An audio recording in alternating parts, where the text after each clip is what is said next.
एक बच्चा जब वो 2.5 साल का हुआ तो उसने कहना शुरू कर दिया, मेरा नाम सोनू नहीं, राकेश है। मैं यहां का नहीं हूं। एक दिन दोस्तों जब सोनू की मां साड़ी पहनकर कहीं जा रही थी तो सोनू ने कहा, छी, कितनी खराब साड़ी है। मेरी पत्नी तो ऐसी साड़ी कभी नहीं पहनती। वो 22,000 की साड़ी पहनती है। ये सुनकर मां हैरान रह गई। उन्होंने पति को बुलाया और सारी बात बताई। पति ने सोनू से पूछा, बेटा, तू क्या कह रहा है?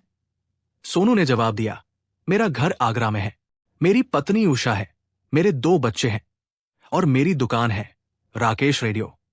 ये सुनकर माता पिता परेशान हो गए। कुछ दिन बाद सोनू ने अपने कपड़े पैक किए और बोला, मैं इस गंदे घर में नहीं रहूंगा। मेरा असली घर आगरा में है। मेरे माता पिता और बीवी बच्चे मेरी राह देख रहे हैं। पड़ोसियों ने सलाह दी कि शायद कोई भूत प्रेत का मामला है, लेकिन सोनू के पिता ने इसे नकार दिया। फिर भी सोनू की बातें उनके दिमाग में घूमने लगी। सोनू के पिता ने अपने बड़े बेटे अशोक को आगरा भेजा ताकि वो जांच करे कि क्या सचमुच कोई राकेश रेडियो नाम की दुकान है। अशोक ने आगरा की मार्केट में खोजबीन की और आखिरकार एक दुकान के पास राकेश रेडियो का पुराना बोर्ड मिला। वहां की एक महिला, जिसका नाम उषा था, ने बताया कि उसके पति राकेश की कुछ समय पहले हत्या हो गई थी। उसने बताया कि उनके 2 बच्चे हैं और वो अब दुकान संभालती है।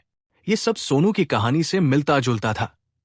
अशोक ने उषा को सोनू की बातें बताईं। पहले तो उषा को यकीन नहीं हुआ, लेकिन जब अशोक ने सोनू की साड़ी वाली बात दोहराई तो वो चौंक गई। उषा और राकेश के माता पिता अशोक के साथ सोनू के गांव गए। जब सोनू ने राकेश के माता पिता को देखा तो वो दौड़कर उनसे लिपट गया और बोला, मां बाबूजी, आपसे इतने दिन बाद मिला।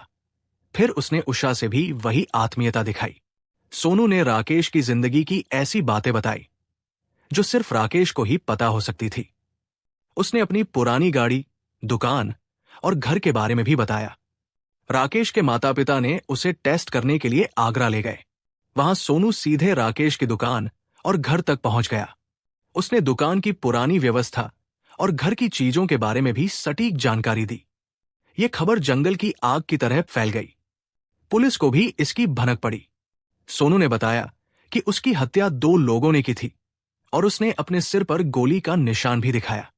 पुलिस ने केस दोबारा खोला और सोनू की बताई जानकारी से हत्यारों को पकड़ लिया। उन्होंने अपना गुनाह कबूल कर लिया। अब सवाल था कि सोनू कहां रहेगा। वह राकेश के परिवार के साथ जाना चाहता था, लेकिन उसके असली माता पिता ने उसे कुछ दिन राकेश के परिवार के साथ रहने की इजाजत दी।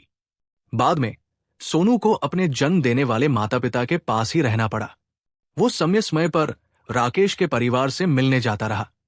उसने विदेश में पढ़ाई की, लेकिन अपने पुराने परिवार से उसका रिश्ता हमेशा बना रहा।